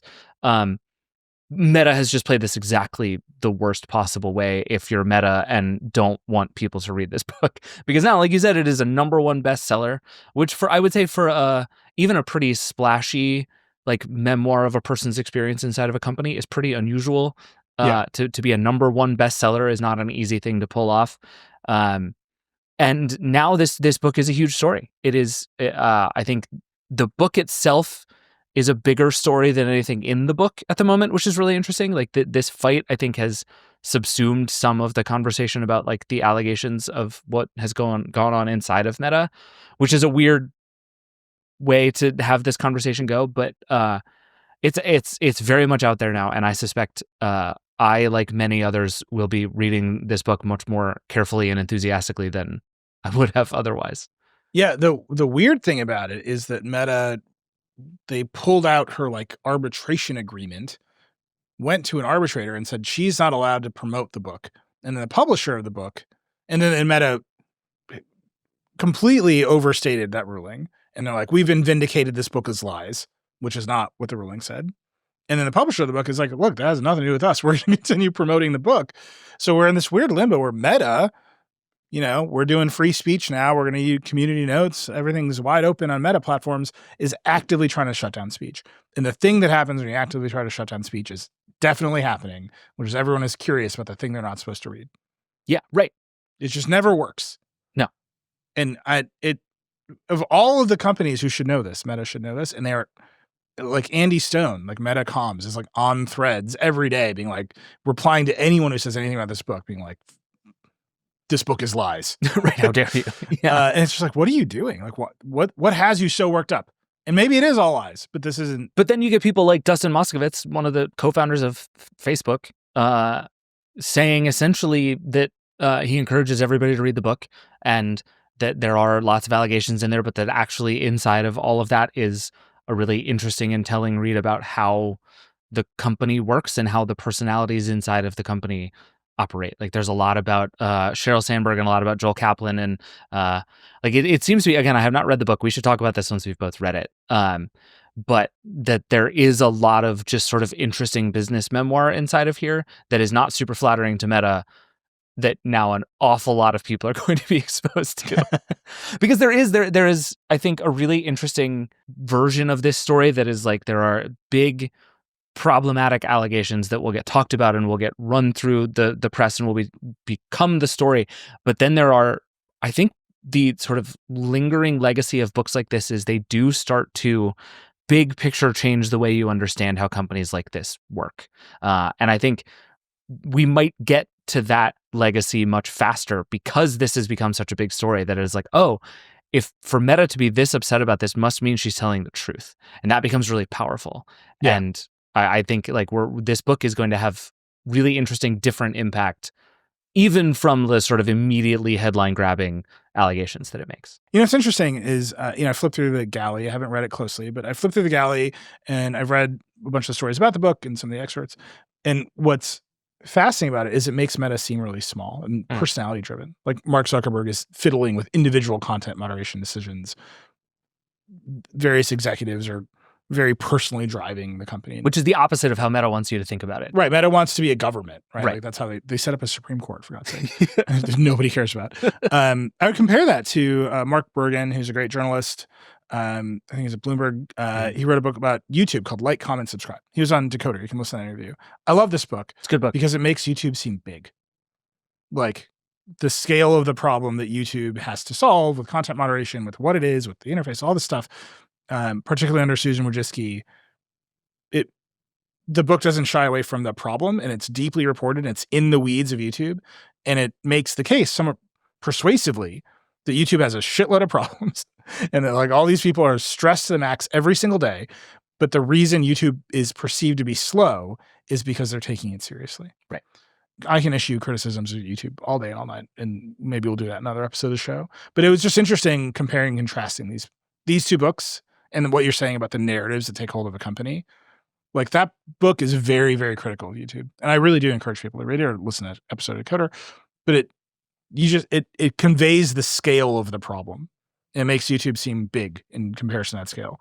And I think the reason Meta hates this book is it makes them all seem small. And Alex Heath is reading it. He's doing some reporting to try to figure out what's happening in some of these claims. We'll have more of that. We'll probably have him come talk about the show next week or the week after when he's done with that process. But that's just my read of it is like, oh, these guys hate it when you make them seem small.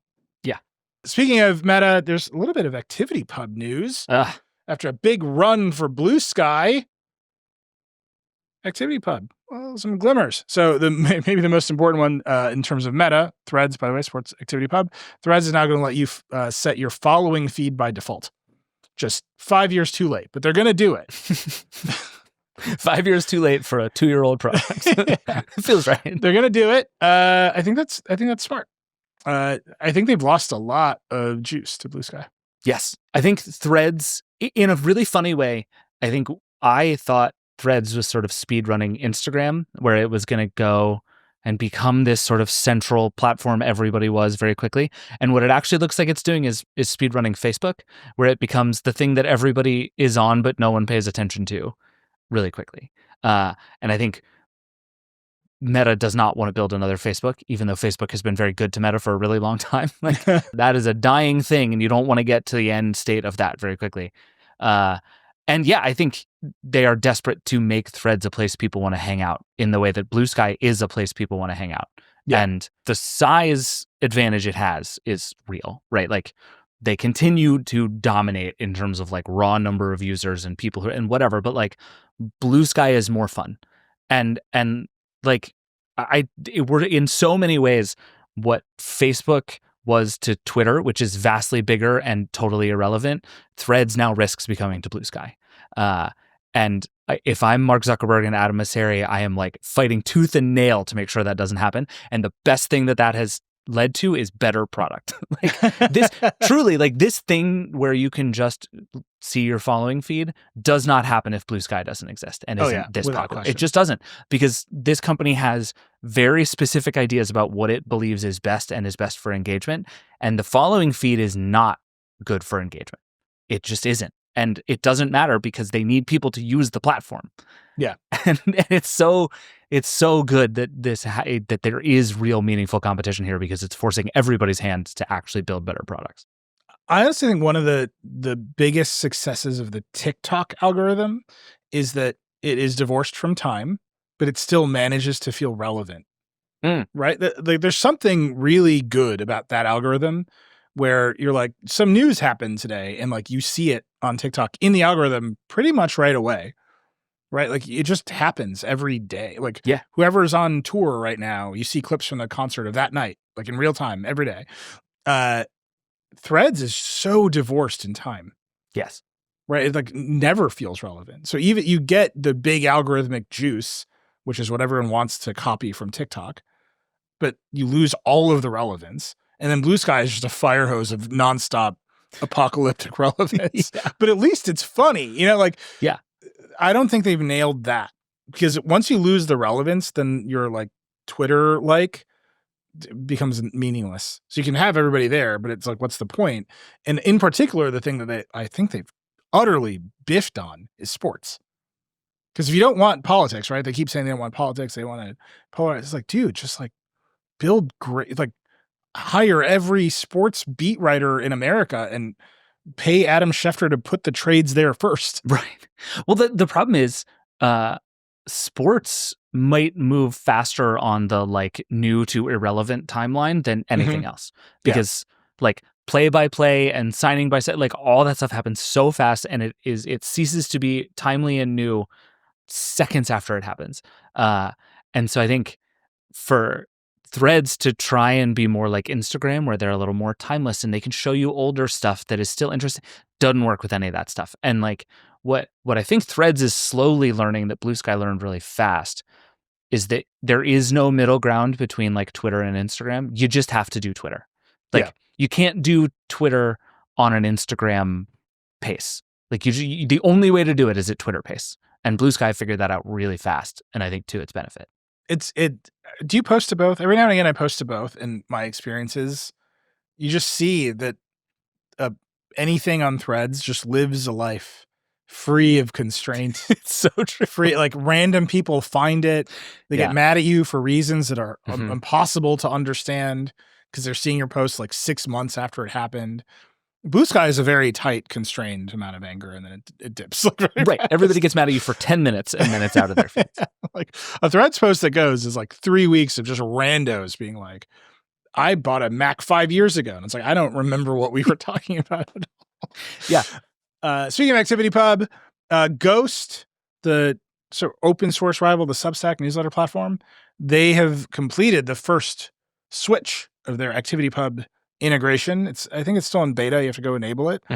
But so now Ghost newsletters can go out over ActivityPub to platforms like PixelFed, to Threads, to Mastodon. And then importantly, if you're a Ghost person, you can feed all those things back into Ghost. This is the one, I don't think it's going to set the world on fire, but especially because it's just in beta, it's very small. But the part where the content comes back in, and if you're a Ghost newsletter writer, you can look at Mastodon and then like republish that and get engagement. That's the part that I'm dying to see happen, because that's the promise of all these services, and none of them, it's come true nowhere yet. Right. And that's also like, this is, if you want to understand what makes the Fediverse interesting, it's this stuff, right? Because it's not my Twitter clone can talk to your Twitter clone is one thing. That's fine. And that's exciting. And that's part of the solution here. But this is, I can publish a newsletter that goes to my website, your email inbox, and their Mastodon feed. And if they respond to my email or like on their Mastodon or comment on my blog, that actually all ends up as one conversation. And like that is the thing that is hard to wrap your head around, but is ultimately what makes this stuff work. Is that it's just stuff, and you write where you want and I read where I want, and we both talk to each other in different places but have the same conversation. It's like, that's the magic of it. Yeah, I can concretely, we talked about that Starlink in the White House story. That was on Reddit. I got hundreds, if not 1,000 comments. It just did big numbers over there. And the people on our site never saw that whole set of engagement had happened.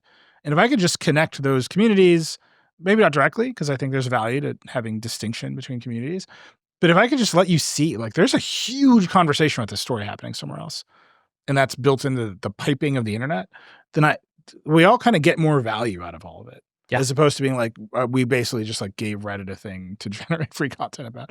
Like, if we can all pull that together, there's something strong there. So I'm happy if the Ghost has done this and watching it. I do think there's a protocol fight between ActivityPub and @protocol, which is what Blue Sky runs on. Mm-hmm. But like that's pretty fun. I agree. Green shoots of innovation.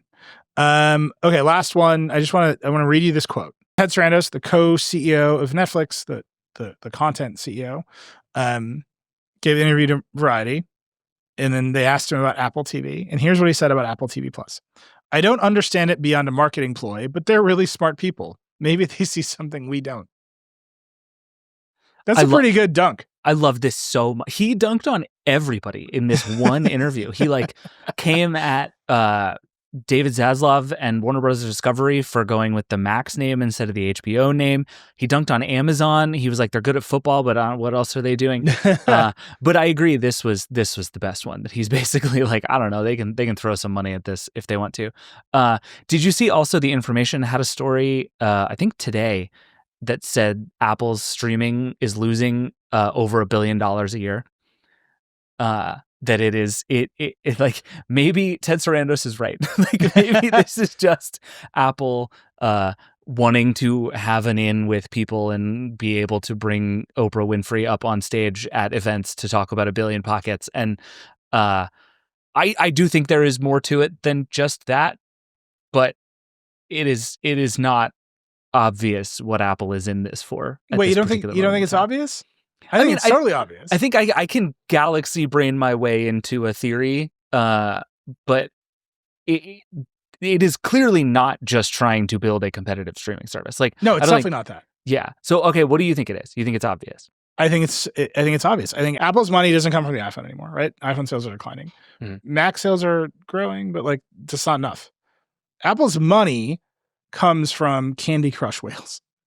Like, sure, yeah. Meaningfully, that's the money. It comes from the base tier of iCloud being way too small and everyone having to pay for more storage, right? And then they upsell you into services. But like, it's in-app purchases. It's the App Store tax. Right. It's 30% on Candy Crush whales. That is the bulk of Apple's revenue now. It's the thing that's growing every year. It's growing, and you cannot be like, okay, we're the richest company in the world. We're the most innovative company in the world. The money is from Candy Crush whales. They can't. They have to put a better face on services. Interesting. And so you get Severance, and you're like, we're the company that makes Severance. That's a service. Don't you love Apple TV Plus, the service? We're a services company. And then hidden under that are some Candy Crush whales. So it's the sexy loss leader in the bundle that like makes the bundle seem cooler than just payment processing and Candy Crush whales. Yeah, because I think if they're that company, then they lose their like sense of self. Right. Right. Like what we are is Stripe, but we have a gun. Like, and the gun is your app doesn't exist anymore. Right. That's not Apple. I think we're the creative company, and we make the Mac Pro, and this music video was shot on an iPhone. Like, they're that company. I think they have a lot of consternation about how much money all this is losing. Yes. But I think at the end of the day, all of it exists to make them the art company, not the billing company. That's a good take. And it is, I think, would Apple spend $1 billion a year on maintaining its identity as a company that does and loves creative stuff? Absolutely. No question. Yeah. Which is why, like, there was all this talk when Severance season 2 was coming out about how, super delayed and super over budget. And now it is probably the buzziest show out right now, I would say. You hate it, but what do you know? I watch this show religiously. I think it is beautiful. It is beautifully made. I'm just saying we have landed in a time when there are so few beautifully well-crafted things to watch that we have to pretend that this is the best one that's ever been made. But this is all ancillary to my point, which is I think your argument would suggest that the brand value of how much people loved Ted Lasso and how invested people are in Severance makes the rest of the thing irrelevant. That like it's not quite marketing, but it is like it's like a love engine for Apple that kind of doesn't exist anywhere else right now. Yeah, and again, they get to show up on their earnings calls and say, once again, services led the quarter with our award-winning show, Ted Lasso. Right. not with Candy our Crush whales. extremely ruthless collection of taxes from Candy Crush whales. We extracted more value from all of our app developers. Every developer in the world is pissed at us. Yeah. Because our people call them up and demand that we add in-app purchases to their apps. And that's our money. Like, have you heard about Ted Lasso? He's so cheerful. No, I buy that. That's a good theory. And I do think they will reconcile costs along the way because, I mean, what am I pointing out? There's less competition for beautifully made shows. So they will find a way to bring things. You can see it. What's that movie they just made? The Gorge? Uh-huh. Don't do that. Like, they're bad at that. Like, they should stop spending that money. I think, have they made a movie that's like good? Coda won Best Picture. But they didn't. They bought that movie. True. No, of the like big Apple originals, F1 is the big swing coming this summer. That's going to be the one. I would guess it's either going to be a big monster hit or it is going to make a lot of heads roll inside of Apple. Because that is, I think, by some accounts, like one of the most expensive movies of all time. They've been talking about it forever. It's a huge deal for Apple, and if it doesn't hit, I think a lot of people get fired. Yeah, I watched the trailer. It's not a very good trailer. It doesn't seem like it has a lot to do with F1. No, it's just Brad Pitt like being beautiful, and he's very good at that.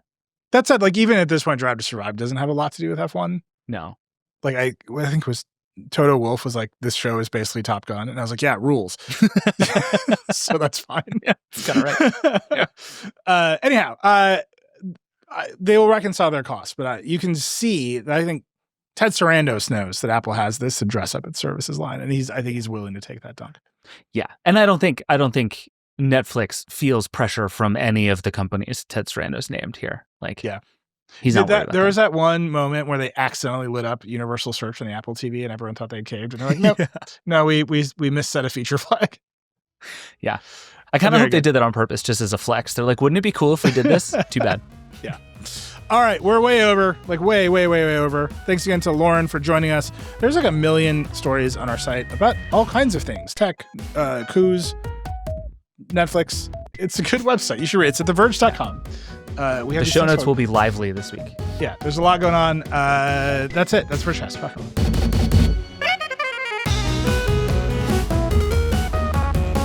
And that's it for the Vergecast this week. And hey, we'd love to hear from you. Give us a call at 866-VERGE-11. The Vergecast is a production of The Verge and the Vox Media Podcast Network. Our show is produced by Will Poor, Eric Gomez, and Brandon Kiefer. And that's it. We'll see you next week.